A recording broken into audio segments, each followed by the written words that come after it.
Aloha, this is Lee. Hi, I'm Ariel.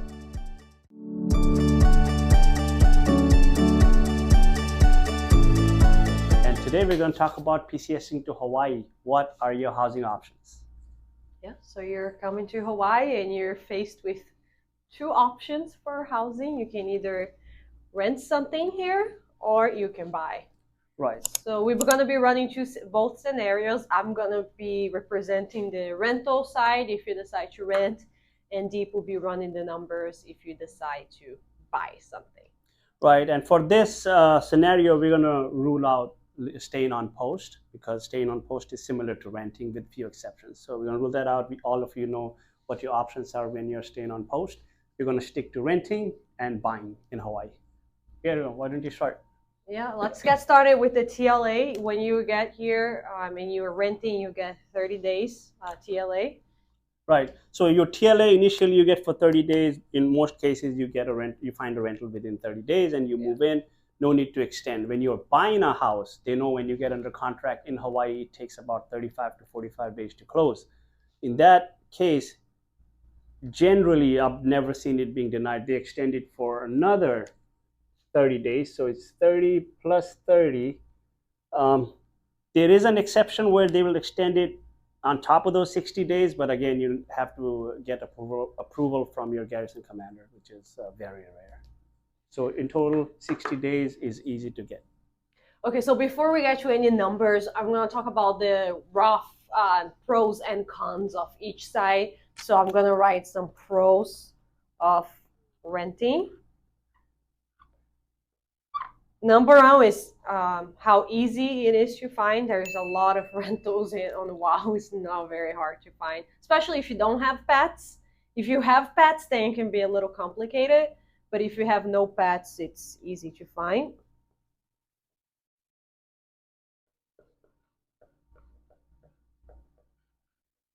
When you do leave, the move is going to be easier because you don't have to, go through a sale of a property. All you have to do is, get the people that will pack your stuff and leave, and so easy to relocate.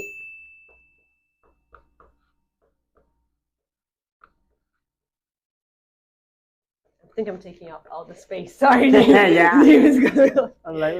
I clearly can't write up. And then number three, it's less responsibility. So if something breaks, you're not responsible usually, unless it was on purpose, but any wear and tear or maintenance, your landlord will be responsible. Now I'm going to write some cons, and you can do both pros and cons for yours, okay, Deep? Sorry, I have MBA, so. What did I do? Responsibility, okay, which is okay. Well, English is not my first language. Yeah, so. She's just rich in America. I wish. Okay, let's do the cons now. Okay. Of renting. Number one con of renting, and I've been through that, is usually every single time your lease is up, the rent goes up. Right. So keeps going up.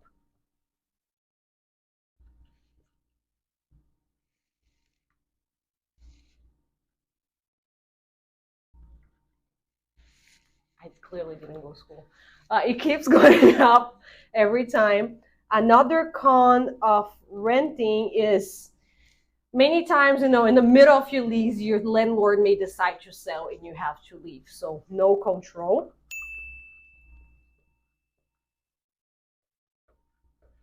And then number three is you leave with nothing. You get a place to live, which is great. But when you do leave, you're also leaving your money behind because you're paying somebody else's mortgage. So no equity possibility. There's no possibility to build equity. Those are the biggest cons for the rental. Another thing here I would like to add is taking over her position here. When your lease is up and you're like, hey, this is perfect location, we're gonna want to continue to live here for another 2 years because we are PCSing after 2 years, your landlord might decide not to renew your lease. So again, goes back to losing your home because No control. No control. You don't have any control. That happened actually twice to a friend of mine. She found a home that she loved, and literally her lease wasn't even up yet. They just gave her 45-day notice because they were selling, and she had to leave. And then she found another place that she really liked, and the same thing happened. The lease wasn't even up. One just moved too. Yeah. So those are the main pros and cons of the rental side. Now I'm gonna let you use the space to do your buy side. So now I'm gonna talk about buying. First of all, let me start with saying in United States, when you a tenant, when you look at the wealth of a tenant and a homeowner has 44 times more wealth than a tenant, which is generally because of buying. They have equity in the house. That's the first thing I would like to start with. Second, when you are coming to Hawaii, Hawaii is an appreciation state. Now I don't know what the future holds. I don't have a crystal ball, or neither am I an economist, but based on last 40 years, the general consensus is the single family homes or any homes in Hawaii have seen an average appreciation of 5 to 6% every year, year over year. Now, when you are using a VA loan to buy a house, you're going to come here, you're going to start looking for a house. You're like, hey, where to start? If you don't know where to start, we're going to leave our phone number and our website link down below. Reach out to us and we'll tell you where to start. But using a VA loan, when you look at what Einstein said, there are 8 wonders of the world, I would say he was wrong, because here we found the 9th, which is the VA loan, the most powerful loan in the United States. I don't know what other options are in outside of the United States. But you come to Hawaii and you're like, hey, what are my options? Let me see if I want to buy. Great. When you are buying, $0 down. You will have $0 down to get a loan up to $1 million. I think 63 is the new limit. So almost 1.1. And even for when you're renting, you're putting money down because you got to put a month. Exactly. That's what I was getting to. Down. To buy a house, you put $0 down. To rent, you're going to put your first month deposit and first month rent, which is going to be on an average $4,400 for 2-bedroom. $0 to buy your own home. Second thing, after 180 days of active duty service, that's outside of AIT, I believe. I'm not a loan officer. We'll get you more details. You are eligible for a VA loan. When you come here, your starting bank balance is roughly $1.1 million. You walk around with a blank check of $1.1 million, depending on your credit and how much debt you have. You need to qualify for it. But say you come here and you're like, okay, I want to buy. What are my options? You want to reach out to us, and we'll see how much you qualify for. Based on that, we'll start looking for all the homes for sale in your area. Now, benefits of buying. First thing, it's going to be your own house, which means control. You're going to have full control. You will decide when you move in, you will decide when you move out, and what's going to happen to the property after you move out. You want to rent it out to another person, you want to sell it, when you want to move out, all you have full control of. Second thing, so first thing is full control. Second is you can customize your house the way you want it. Most of our spouse, in my case wife, she's like, hey, she wanted kitchen white. So, okay, paint the kitchen white. If you're renting, you cannot customize your home to your taste. So customize. Bad handwriting, good spelling, so it's okay. So, whatever you want to do to paint the house, put the wall down, change the location of the wall or move the wall around, change the carpet to hardwood flooring or vinyl flooring, however you want it. It's your house, you can do it. Right. Third thing, you're not paying your landlord, you're paying yourself, your own mortgage. So over time, you're paying down the loan, your own loan. Okay. Number 4, you are building equity. So over time, when the price of the house or the value of the house goes up, It's called equity. I'm going to share my story here. When I first PCS to Hawaii, we decided to rent. I was renting a 2-bedroom house. We found it for below market value for $1,800, I think. We were like, yeah, we're saving $400. Why would I buy? Moved here from Texas, Dallas. So when I moved here from Dallas, in Dallas at that time, a lakefront 5-bedroom house that I wanted to buy was selling for $150,000. Here, a 2-bedroom townhome was selling for $220,000, and I'm like, I'm not that crazy to spend $220,000 on this 2-bedroom townhome when I can get a single-family home for $150,000. I rented. At that time, $220,000.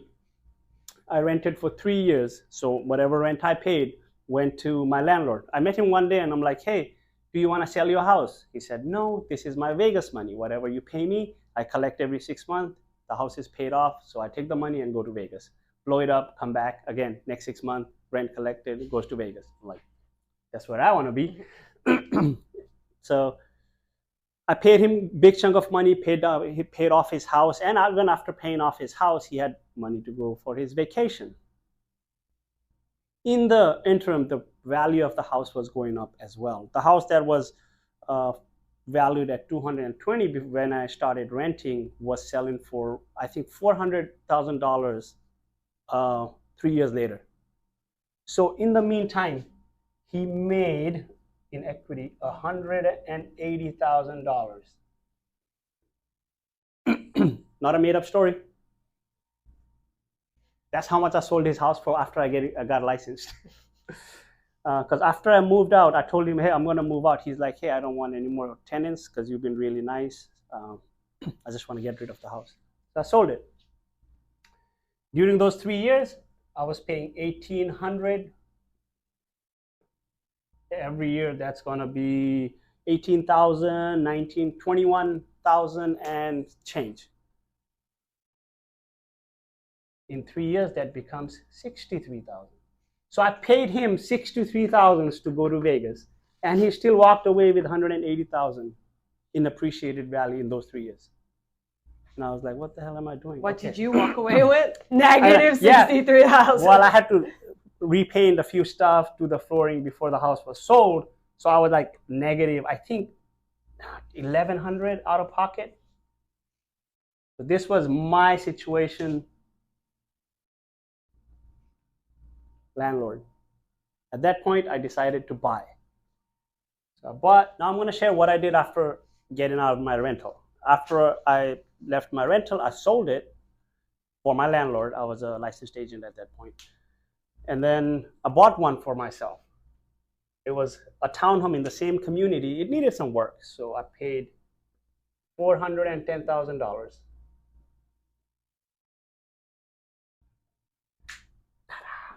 Zero down. After that, me and my family moved in, and then we did changed the flooring, painted the house. I think it cost us, and did remodeling. Like I said, we have full control. So my wife is like, I want tiles on the bathroom, I need new bathtub, new flooring, new paint, new kitchen. I'm like, oh my God, okay, that's control, but it is what it is, right? Spent at that point, everything was fairly cheap. I think I spent $24,000 and some change. Good old days. Yeah, good old days.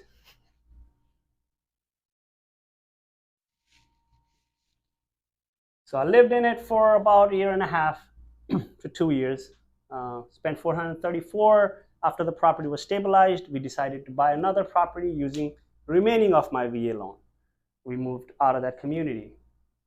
It was renting for, I think, $2,800 per month. Oh, MBA. Oh. Only talking thousands. $2,800 per month, and then my mortgage and everything was about $2,600. So I was getting about $200 to cover for repairs and everything. 3 years after buying, so which is another 1.5 years of rent, I decided to sell it. I sold it for $515,000. Do you know right here? So. Okay, I'll start over there. So I sold it for $515,000. So I'm going to come over here, rents off the chart, $515,000. 15. My total, what I paid was $434. In the meantime, my mortgage was paid off a little bit. I walked away with, I think, let me see how much. 1, 2, 3, 1, 7, 8, 81,000. And I made some extra payment because it was my own house. I walked away with $110,000 in that transaction. Out after all the expenses, escrow fees, all everything. Okay. Because even though it was zero down, over a time of 3 years, I paid extra every month because, you know, our goal was like, hey, we're going to pay it off. This is going to be our forever home. After 3 years, it was gone. And then I rented there for 3 years. I paid $1,100 out of pocket. I owned for 3 years. I walked away with $110,000, which is 100 times more. They're negative here, positive. Would you like to do that? When was the last time you ever had $100,000 cash in your account without putting any money down? Okay. ROI. Exactly. That's the story of one. Out of many. Out of many, yes. So right now I have 6 rental and I own a house where I live in, so total 7 doors. Most of them came through VA loan. In the meantime, over here, I also had to buy one in Texas, which I bought for 0 down. Again, after a little while, I was able to rent it out. Currently valued at $375,000. I paid, I think, $223,000 for it. It's valued at $375,000. Then I bought some more in Hawaii and a lot more. So we can talk about that later. If you have another video, you yeah. can make another video about that. Yeah. But also another reminder, we also will make a video about the benefits of using a VA loan, because I actually met somebody. He told me, he came to my open house with, he said, oh, my realtor, he's a very active duty member. And he said, my realtor told me to use my conventional loan. And I was very confused, because there are many benefits of the VA loan, but another one is, even though you're putting 0 down, you don't have any PMI. Right. And the interest rate's lower. So I don't know why someone would want to use a conventional loan and pay a PMI if you're putting less than 20% down and have higher interest rate. The debt to income ratio also changes. A lot of things. But here's the thing. If I can give you a house for free, would you rather pay me 20% instead of taking it for free? And if you're paying me 20%, in return, I'm going to give you a higher interest rate. Does that make sense? So we know not everything is just roses, right? I want to hear now the cons. Somebody that PCS here decide, okay, cool, that sounds great. I will buy something. What are the cons for them? Yeah, there's always pros and cons. Most real estate agents will always talk about pros, and investors, unless they were burnt. I'm an investor as well. So as you all know, my name is Deep. I'm an Army veteran. I'm a VA loan specialist for our company. I'm a real estate licensed agent. I am an investor. I have masters in business administration. I have multiple classes of finance. I do investment through cash, retirement account, solo 401k, name it, I've done it. So, he's our rich dad. Yeah. So now getting into the cons. So when you buy, make sure you remember it's your house. If something breaks, you cannot pick up the phone and call your landlord. So expenses. There will be capital expenses, which are long-term when major things break down, and minor, general repairs. You take care of these expenses. So if you're going to buy a house, have a little bit of saving on the side in case refrigerator breaks down, bathroom plumbing issues, or anything happens. If it's a single-family roof started having leak, you have some money on the side to cover those expenses. That's one thing. What? I cannot think about anything. Okay, I was starting to think. Second, I know everybody says real estate is one of the safest investment. That's right. But real estate doesn't always go up in price. Say 3 years later, the market goes down, like 07, 08. Everybody is extreme. They're like, yeah, 07, 08. Yeah, how many times 07, 08 happened? But still, say 07, 08 happens. I helped a Top Gun instructor sell his house. He was a friend of mine. Bought his house in '08. He had to PCS in, bought his house in '07. Had to PCS in '08. He bought it for $700,000 in '07. In '08, his house was roughly worth $600,000. So he was underwater $100,000. And it's like the worst decision I ever made, worst thing I ever did in life. But whatever, I'm going to rent it out. So he rented it out, and for next, I think 6 years, it was rented. Rent was covering the mortgage, by the way, because when he bought it, the rates were fairly low. Lucky for him, he PCS'd back to Hawaii, lived in the house for another couple of years, and retired.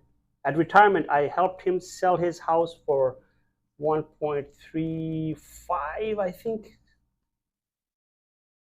plus minus a few thousand, $1,350,000. So and during the course of that period, his house was almost paid off because he was paying extra every month. So the real estate doesn't always go up in price, but over time it does. So give it enough time and you will never lose money. I'm yet to see a person who was holding real estate for a long period of time, over 5 to 7 years, have ever lost money. Now, if you're like, hey, I'm going to PCS here, 2 years later, I'm going to sell the house and I'm going to walk away with $100,000. In many cases, in recent years, it did happen, but doesn't always happen. Okay, the next con is, say, 3 years, 4 years later, depending on which branch you are on, 3, 4, 5, 6 years later, when you're PCSing and you own the house, you have to make a decision if you're going to rent it out or you're going to sell it. When you sell it, say you bought it for $700,000, and now the house is worth, I don't know, 2 years later, 3 years later, say it's worth $900,000, and you're like, yeah, I'm going to walk away with $200,000. Well, not really. Good news, bad news, there are some expenses related to selling the property. So when you sell it, roughly about 7% expense, 7% of $900,000, which is the sale price, and you're going to leave with the rest of the money in your pocket. Congratulations, payday is always good when you own real estate for a while. So to wrap this up, in conclusion, if you do decide to rent, again, the pro is just easier, just more convenient overall for you. The con is mostly financial. You may, you definitely not walking away with anything. It is a risk to own a home, but with rent, there is not much of a risk as far as losing money, but you're also not walking away with anything. Right. When it comes to buying, I know there are some cons where you're taking the risk, like, hey, I don't know where the market will be over time, what will happen after I own, and all the fear of buying a house in Hawaii because of our sticker shock. However, once you own it, there is a reason why real estate is expensive in Hawaii. You will realize when you're buying or when you're selling, the people who own a house are far few than people who want to rent or want to own in Hawaii. So generally, you will see appreciation. I will tell you about, don't quote me on it, but I think over 85% of the richest people in America made their wealth in real estate. 90%. 90? Okay, well, 90. And, this is one thing that as your service to this country, you are getting it for $0 down. Now, there are a few expenses that are associated with buying, which we will tell you in the next different video. But again, it's $0 down. And the last thing before we close, we always say that, we never finish the video, but the last thing before we close this up is I bought my house when building wars were going and everybody's like, don't buy now, it's gonna go down, we're gonna lose money. And my house already went up like 4% for just a year from when I bought. If I rent it. Exactly. And all of my homes went up 4% each. Or more because you have single families. Yes. So we'll talk more. We'll talk more next Follow video. for more conversations. Yeah, just send your information. Oh, just cut right here. It's good. It's good. We talked a lot.